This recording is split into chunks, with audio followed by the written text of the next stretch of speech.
The St. Louis Cardinals head to the Bronx to take on the Yankees this weekend. And today we're going to cross things over with Locked On Yankees host Stacey Gatsulis to preview the series, talk about what's going on with their teams and what the future will look like for both franchises.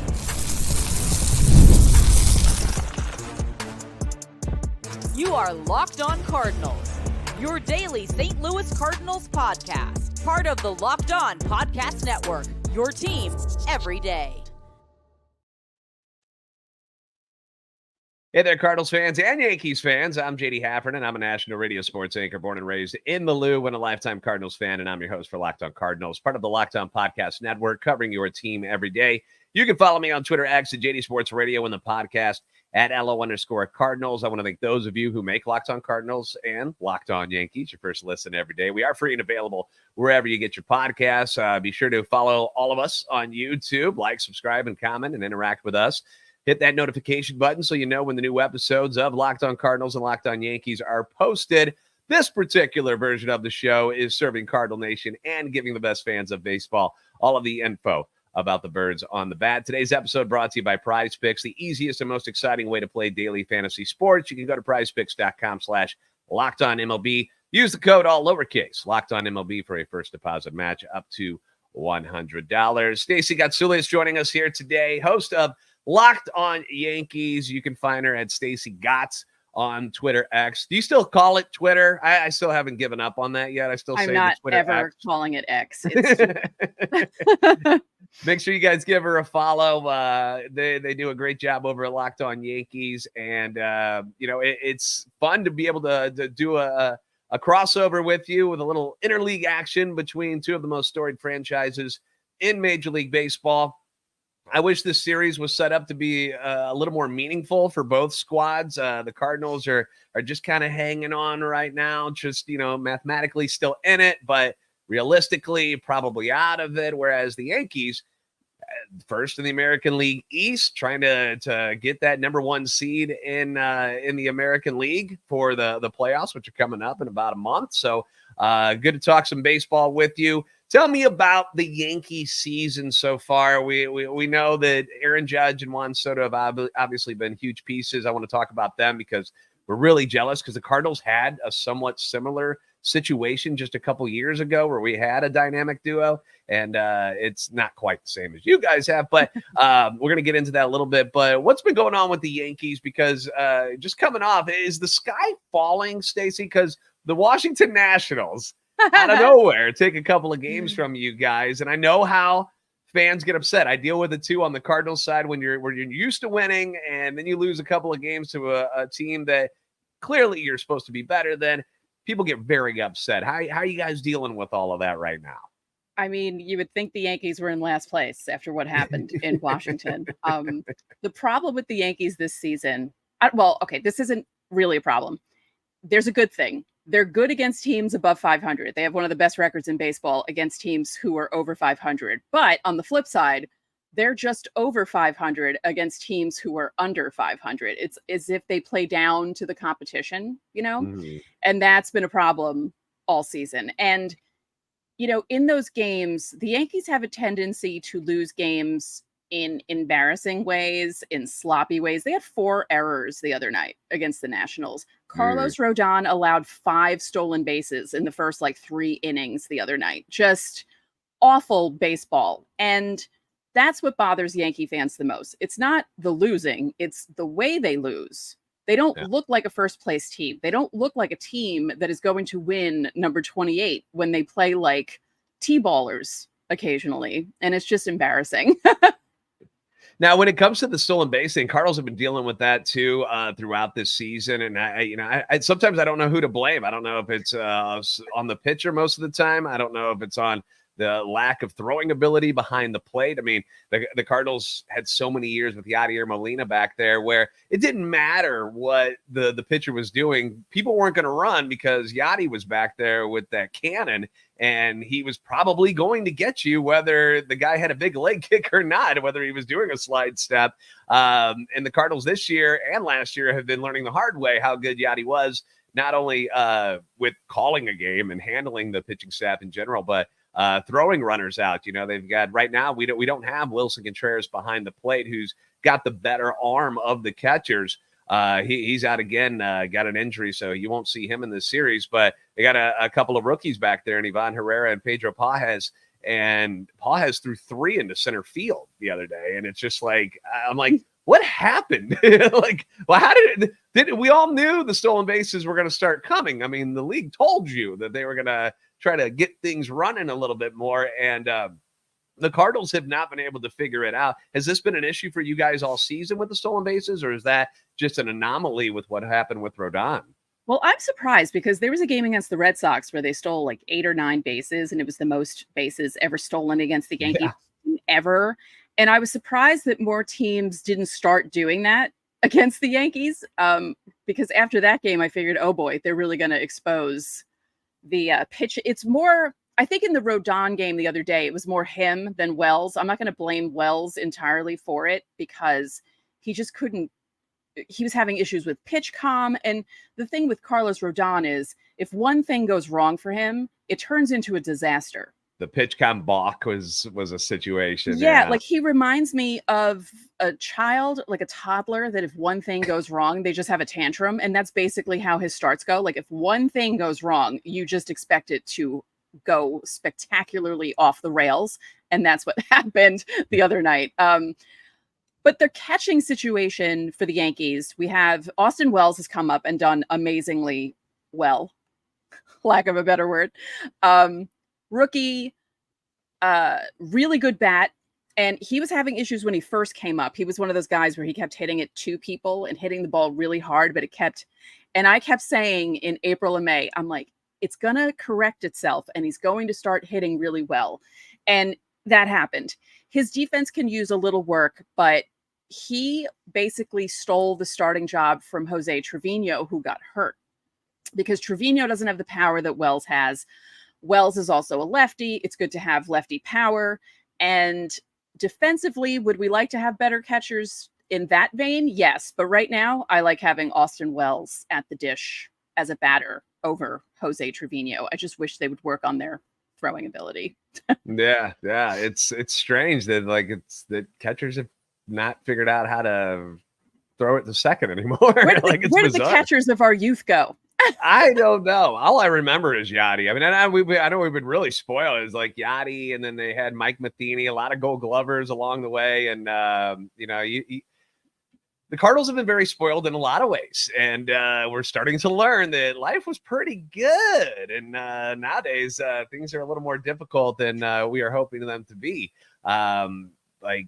It's a 500 team in St. Louis right now. And normally you're like, all right, you're still in it. You're 500, but you would think that they were 20 games back like they were last year, like 20 games under 500, the way the crowds are and stuff. Like it's been kind of a national story, really. I'm going to throw this picture up real quick, Stacey, and you can check it out. This is what it looked like before first pitch yesterday. This is during the national anthem at Busch Stadium between a very good Padres team and then the Cardinals. And granted, it was a very hot day, 107 reportedly on the field, middle of the day, middle of the week, school's back in session. But weird stuff going on in St. Louis right now as far as how the fan base is reacting to what the Cardinals are, what the Cardinals have done over the last couple of years, and what this front office, what the staleness that has gone on. So it's not a horrible baseball team, but it's not a good team either. It's just kind of meh. They're just kind of meh. And they had a couple of good series here recently too, because they took 2 out of 3 against Milwaukee. They took 2 out of 3 against Minnesota. These are playoff teams. And they just split with the Padres, who are likely a playoff team. But nobody seems to care right now. It's tough. And I'm hoping that there'll be some interest, because anytime you get the Cardinals and Yankees together, it just seems right. It seems fun. And obviously getting to see them play in New York, something we don't see a whole lot of over the years, is going to be fun to watch this weekend. And speaking of fun, you guys got a couple of guys on your roster by the name of Juan Soto and Aaron Judge, who are just incredible. And if for any reason to watch this weekend, that's 2 of them. that you should. And I want to get your thoughts on what's going on with those guys and what about Juan Soto. Is he going to be around after this season? So we'll talk more with Stacey Gotsulias from Locked On Yankees here on Locked On Cardinals next. The heat and humidity during the St. Louis summer, no joke. Us natives know that it can affect you in a lot of negative ways. Like I said, 107 yesterday on the field at Busch Stadium, just balmy and thick and gross. And you got to stay hydrated when you're going to be out, not only just at Cardinal games, but doing anything outside in that kind of weather. And that's where Liquid IV can help. It is the ultimate weapon against the heat and humidity. Get hydrated with electrolytes, essential vitamins, and clinically tested nutrients from the #1 powdered hydration brand in America. It's more than just a drink. Liquid IV is a science-backed way to hydrate better than you ever have before, and it's delicious. A lot of flavors to choose from. We got the tangerine and white peach. Those are the favorites for me, but rainbow sherbet, cotton candy, popsicle firecracker. There's a ton to choose from. Find all your flavors on their website, which is liquidiv.com. Tear, pour, live more. One stick plus 16 ounces of water. It's going to hydrate you better than water alone, and it gives you 3 times the electrolytes of the leading sports drink and 8 essential vitamins and nutrients. So no more thirsty summers. They're done when you indulge in hydration with Liquid IV. Get 20% off your first order of Liquid IV when you go to liquidiv.com. Use the code MLB at checkout. That's 20% off your first order when you shop Better Hydration today using promo code MLB at liquidiv.com.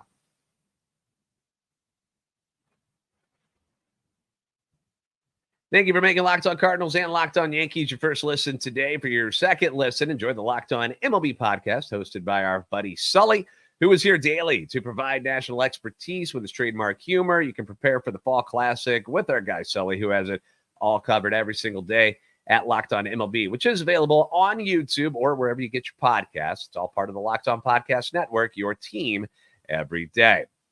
All right, Stacey Gotsulias from Locked On Cardinals joining us here today, or from Locked On Yankees. I'm JD from Locked On Cardinals. Juan Soto and the one and only Aaron Judge, 2 of the biggest names, 2 of the best hitters in all of baseball, and we're seeing the ridiculous numbers that they are putting up this year.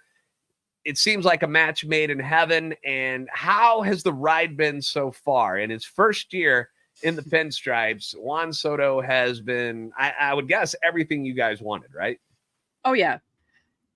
We knew Juan Soto was good, but as Yankee fans, you didn't really see him a lot because he played with the Nats and he played with the Padres. And, you know, you would see highlights and stuff, but you never really experienced him. And experiencing him day in and day out is just amazing. I mean, within the first week, I was like, wow, this dude is for real. This is really, like, I knew how good he was, but watching him every day is totally different. And it's amazing, really. And then, you know, Judge doing what he's doing again, it's just absolutely bonkers. He's batting like .330 with over 50 home runs and over 120 RBIs, and it's August 30th. Hello? Yeah. Like, that's an MVP year by itself, and he still has a month to go. It's just unbelievable the kind of player he is. And he's good on defense, too. You know, a lot of people leave that out. He's good on the bases. He's good at defense. He's 6'7", 282. You know, he should be either in basketball or football, and he's doing all these things on a baseball field, and watching it day in and day out is just an absolute pleasure. Like, really, I'm so mad that my dad didn't live to see Aaron Judge, because I think he would love him. And I think about that every time I watch. I'm like, man, Gus would love Aaron Judge. It would just be like every night, like, oh my God, I can't believe this guy is doing what he's doing.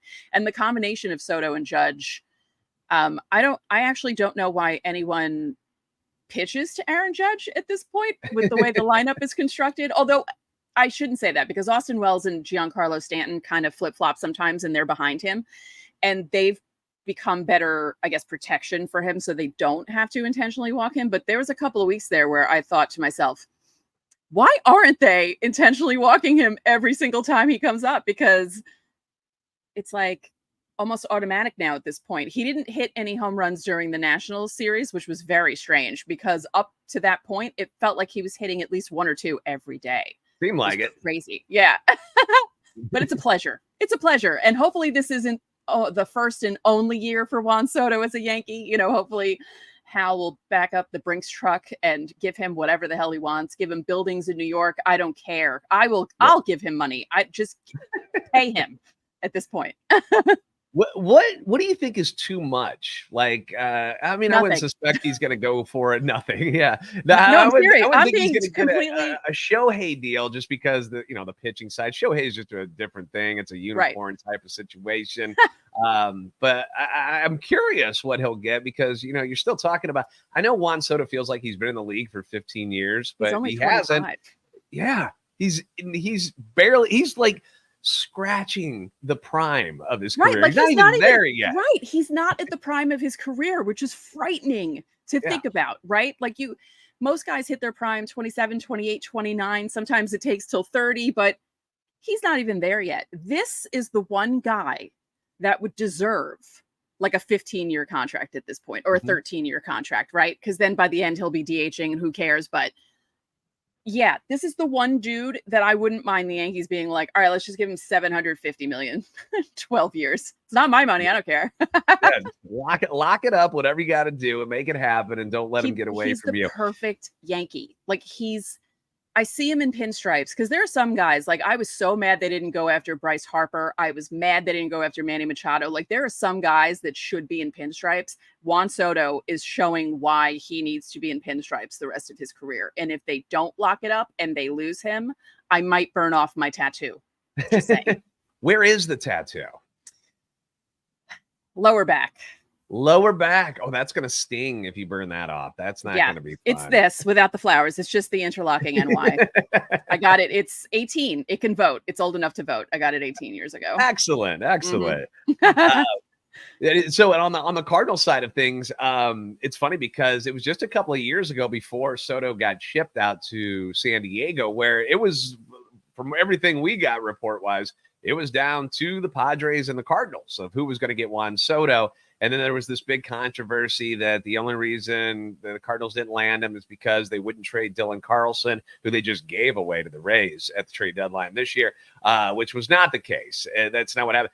The Nationals go, yeah, the Padres had better prospects than you, like all together. So we're just going to take that package. It wasn't anything the Cardinals didn't try to do. They just didn't have the guns to get it done. They didn't have they didn't have it. So, which is sad because I remember talking about it on Locked On Cardinals, and I'm like, this team needs another injection of a superstar, somebody they can build around, because even though Paul Goldschmidt, Nolan Arenado at the time were in those, was when Goldie won the MVP. It was that year, and I was so excited to see. Wow, imagine bringing Juan Soto in and to learn under Pujols for a year, and how great this would be. And when that slipped away, I was like, oh man, I don't know what we can do to, how many times are you going to get a chance to get your hands on somebody like that at that point in his career, still have him for a couple of years. And then if you want, you worry about the contract later, but for the first couple of years, the Padres were like, no, we see that vision, and they pulled the trigger.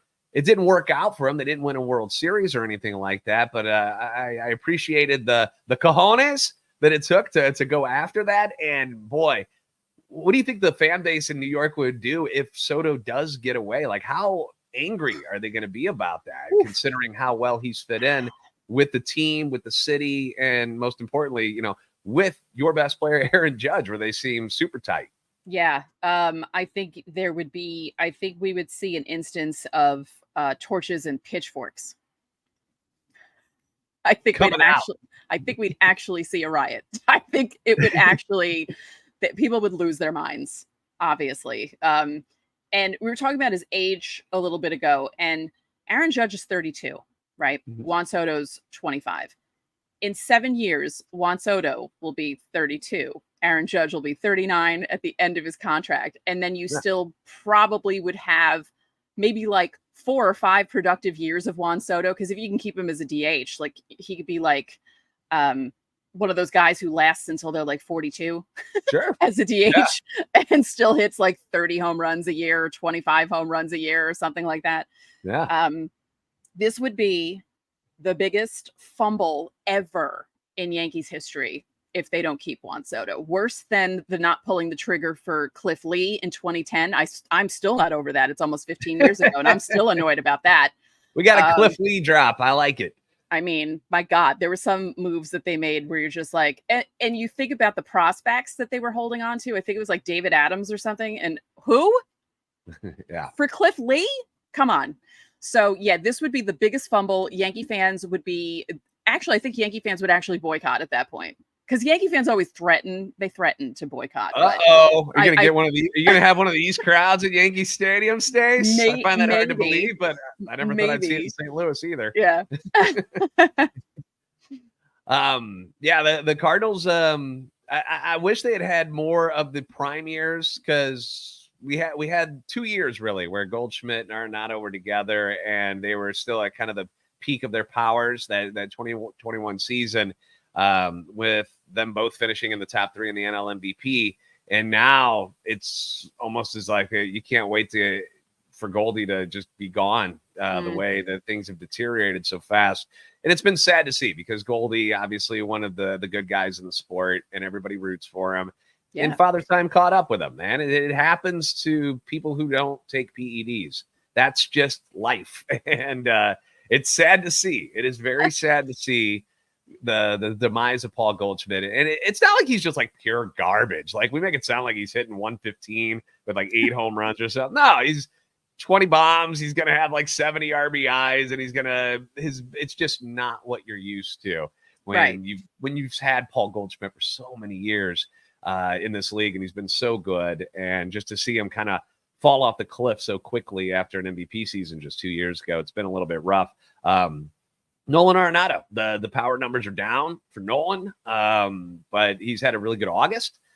He's the guy. If there's a guy in this lineup this weekend that you might want to be careful with, it's him. He's learning to spray the ball a little bit better. He's not entirely a dead pull hitter like he used to be, but the power is obviously still down the line to left field and in the left center gaps. But he's a guy who's starting to embrace the idea that he's not the kid anymore, even though he's not 38 or something like that, but he's in his early 30s, but he's around a lot of younger players now. And I think he's starting to embrace the idea of being that veteran leader on the team. And I think it's turned things around for him. I think the mental side of accepting that and being able to be sort of a mentor to some of the young guys that are on this team now. I think him embracing that has helped kind of ease the burden of what's been going on of a tough year for him. And I think it's made him feel a little bit more loose. He's always been kind of an uptight guy over there at third base. He's very hard on himself. And I think now that he's like, you know what, I don't have to hit 40 bombs for this team to win or to be happy. Let's just go out and enjoy the game and see what else we can do. And that has led to him being a better player here recently. So, it just Juan Soto getting away from New York would freak me out. He just belongs there. I said that, and the Padres fans were not happy. Javier was not happy with me when I brought that up. I was like, he just fits there when the trade happened. I'm telling you, he's perfect for that city, and we'll see it this weekend. So that's going to be a lot of fun to watch. All right, we're going to talk about what the futures of these franchises look like. We'll go through a couple of the pitching matchups because we don't have every pitcher starter just yet, but we'll get to all of that. We'll talk more with Stacey Gotsulias from Locked On Yankees coming up next on Locked On Cardinals.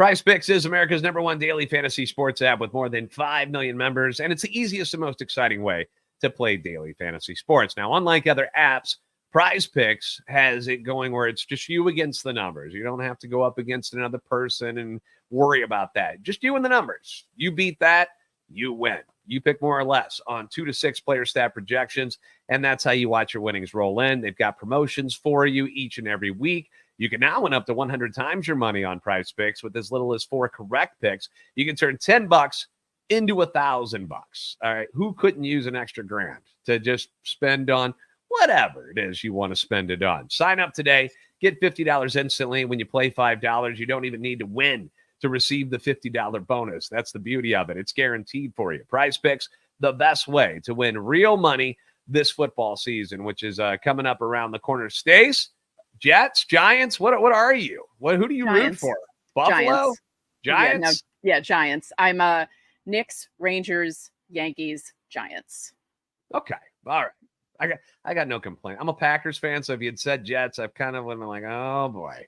No, but never. No, you're Giants. You're cool, even though you guys have beaten us the last couple of years, which sucked, but whatever. That's all right. Make your picks in less than 60 seconds. Turn your sports opinions into real money all season long on PrizePicks. Download the PrizePicks app today. Use code LOCKEDONMLB and get $50 instantly. When you play $5, that's code LOCKEDONMLB on PrizePicks to get $50 instantly. When you play $5, you don't even need to win to receive the $50 bonus. It's guaranteed. PrizePicks, run your game. Thank you for making Locked On Cardinals and Locked On Yankees your first listen today. Now go check out the Locked On MLB podcast. Prepare for the Fall Classic with Sully. He's got you covered each and every day with all of his humor. It's not funny when you're losing and he makes fun of you, but it's funny when he makes fun of other people. So enjoy that.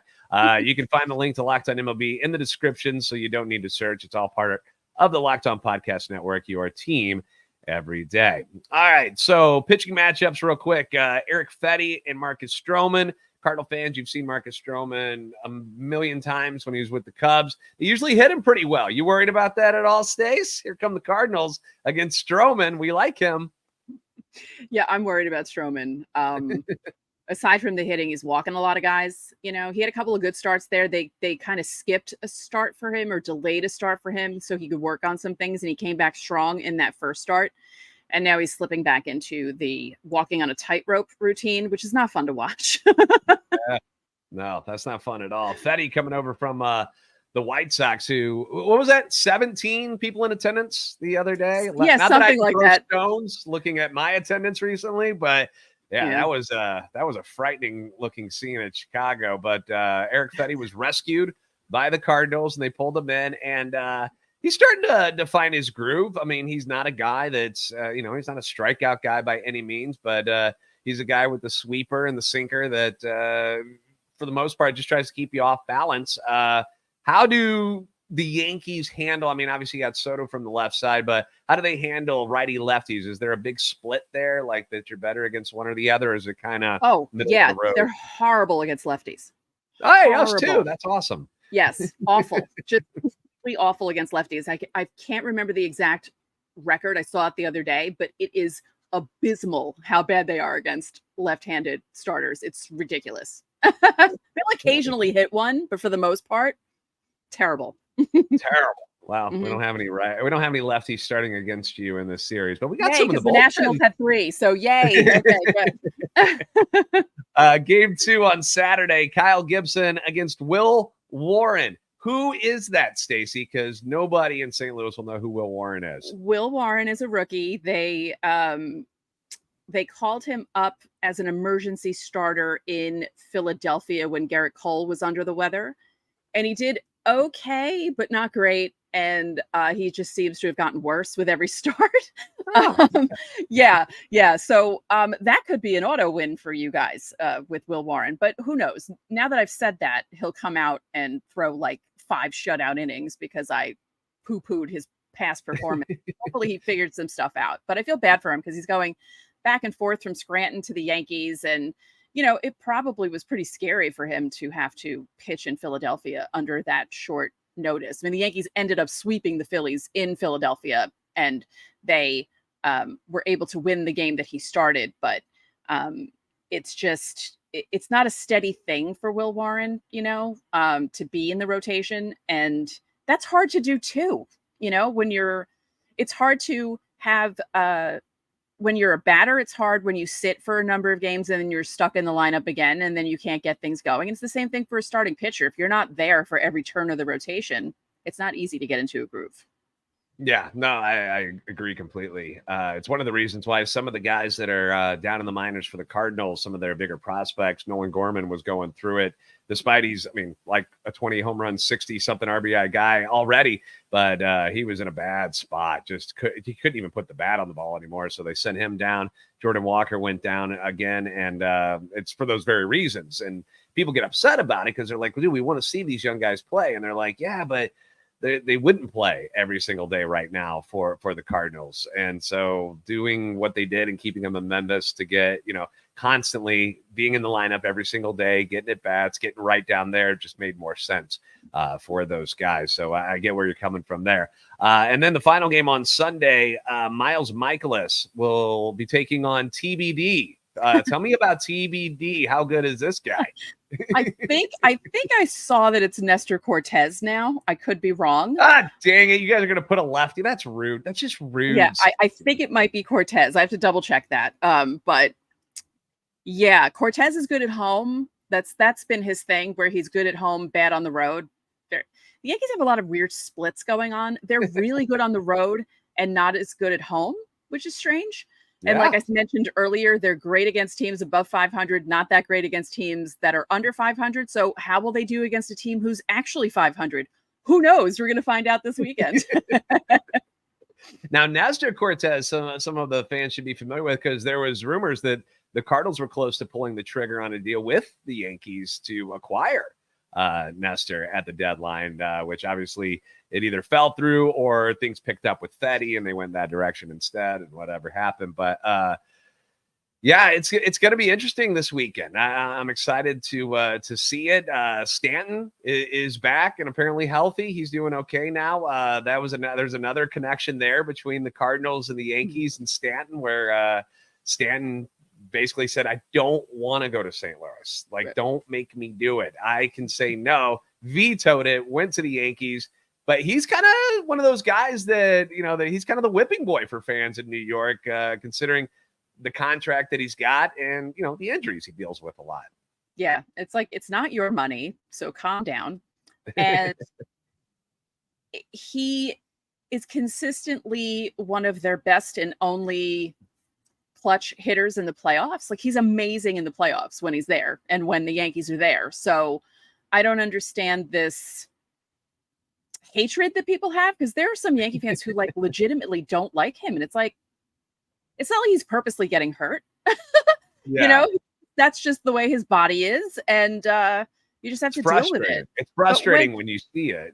Yeah. But when he hits, it's like, my God, he hit a home run over 400 feet last week from his knee. I don't know how he did that, but he did. 417 feet, something like that. And from his knee. Because his arm, his one right arm is the size of both of us, Stacey. He's a monster up there. He really is. And his bat speed is still like, when he swings it fast and hard, it's just like, geez, like, my God. It's disgusting. Yeah.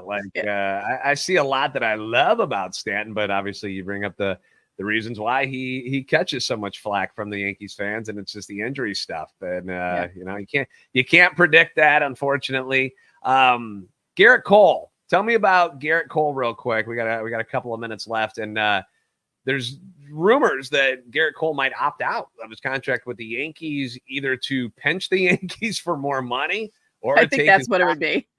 or take his talents elsewhere. I don't know. How is that being perceived? And I know he's dealt with injuries this year. How's he been since coming off the injured list? Coming back, he's been okay.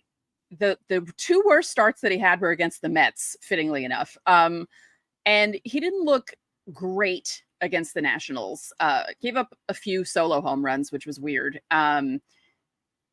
But I like the idea of Garrett Cole going into the playoffs with basically a fresh arm, because he missed the first 2.5 months, Sure. So he's not at the same point where Stroman, Rodon, and Nestor Cortez are.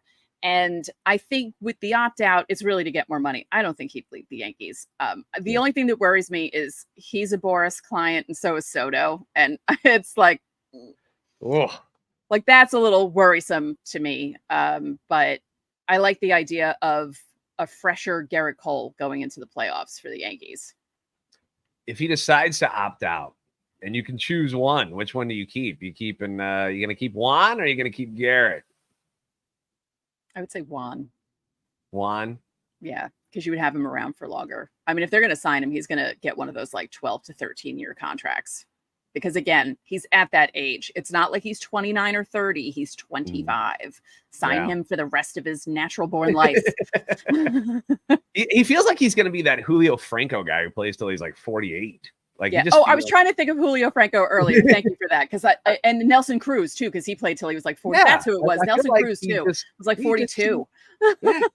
He seems like that guy who's just going to be around forever until he decides I'm cool. I'm gonna mosey on it. Like, but it doesn't feel like his talents will ever dissipate so bad that people are like, get out of here. You're not good anymore. Go away. I feel like people will always want him, and he's got that infectious attitude and stuff. Like, he's just great. He's great for the game, and I feel like he belongs in New York. And I was very happy that he landed there just for the game of baseball. I thought it was a perfect match, and obviously things are working out. If they don't win a World Series this year, what happens with the Yankees in the future? Because the Cardinals are in a spot where it looks like it's not a blow it up type of thing, but this is a rebuild that's going on where they're going to probably inject a lot more youth into the lineup. A lot of like, I don't know what we're going to get. Like, you're going to have a couple of veterans in your rotation still, but if they don't bring back Goldie, if they decide to move on from that contract, their bench is all old guys that are probably they're all on 1-year deals. They're probably gone. People like Lance Lynn, people like Kyle Gibson, they're probably not going to be here next year. It's definitely going to be a more youth-like look in St. Louis and try to build that way as opposed to keeping, a lot of veterans in there. What do you think what's the Yankees trajectory? What if they don't get Soto? Where do you go next? Out the window? I don't know. I don't want to think about that. The Yankees can never do a true rebuild. They've never done a true rebuild. Well, they haven't. Excuse me. They haven't since George was suspended all those years ago. That's when they did a true rebuild. Yeah. It'll never happen again as long as the Steinbrenners own the Yankees. I wish it would. I know Yankee fans don't want it, but in order to truly reset things and rebuild, you have to do it from the ground up. You can't do this half rebuild that the Yankees have done in the past. Like I said before we started recording, other teams would kill to be in the Yankees position. I know they haven't made a World Series. They haven't won a World Series in 15 years, and Yankee fans are going crazy. But other fan bases would kill for what the Yankees have done in the last 30 years. Like, honestly. But for the future, I mean, even with Soto, they might get rid of some of the older guys that they have and get rid of some of the money that they have on the books in order to keep Soto, so the team might look a lot different even with him. It's going to be really interesting this offseason to see what happens. It'll be interesting to see what happens in the playoffs as well. But the offseason is this will be one of those off seasons that I think everyone in baseball is going to keep an eye on just because of Juan Soto. It might even be more than the Shohei Ohtani stuff from last offseason. I think this might be because you have the people who will want the Yankees to not keep Juan Soto because the rest of baseball will be thrilled if he doesn't remain with the Yankees. And then you have Yankee fans who are going to, like I said, throw themselves out windows if they don't keep Juan Soto. So, yeah. And the thing with Shohei is I never expected him to go anywhere else but LA. And with Soto and the way things are going, there's a chance that he does end up somewhere else if, because the way at least from what I have heard, where the Yankees are like, look, we can't just keep throwing out money like this all the time. Like, even though we are the Yankees, it's just not something that we plan on doing. Every team can. They just make excuses. These guys make so much money, and it's just ridiculous that they cry poverty all the time. Oh, we can't spend that. Yes, you can. Yeah. You can. Is there another team? Is there another team that you're worried about? Is there a certain one that you're worried about coming up and stealing him away? Oh, the Mets. The Mets. Steve Cohen will be like, here's $800 million. Here you go. He doesn't care. He doesn't care about luxury tax. He'll spend whatever he wants to spend. Ooh, yeah, that's gonna get interesting. Yeah, that's what I'm worried about. That's the team I'm the most worried about. The Mets. All right. Well, looks like our teams are both headed in different directions, but it looks like when you just check out the pitching matchups that maybe a good series between the two teams, despite the differences in what's going on in the standings, where you got one pushing 80 wins, you got one just barely over the 60 win mark, but it'll be fun nonetheless to watch the Yankees in action in New York. Cardinals will be there, so I'm sure we'll see packed houses, and it should be very entertaining. So I appreciate you jumping in here today, Stace, and we'll keep up to date with each other on the old Twitter machine over the weekend and stuff, and chit chat again real soon. Okay. Yep. Thank you for having me. All right. And thank you guys for making Locked On Cardinals and Locked On Yankees your first listen every day. If you haven't already, give us a follow on Twitter X at LO_Cardinals and at JD Sports Radio. You can find Stace at Stace Gotts on the Twitter X as well. And of course at Locked On Yankees. Like, subscribe on YouTube, help our channels, and love for our teams grow. You guys are the best fans in baseball, despite this being there ahead of the national anthem recently, because we still got this guy. I forgot to bring him up for you, States. We still got this guy in our corner. Amazing. And he never gives up. He never gives up, States. We'll see you guys next time on Locked On Cardinals and Locked On Yankees.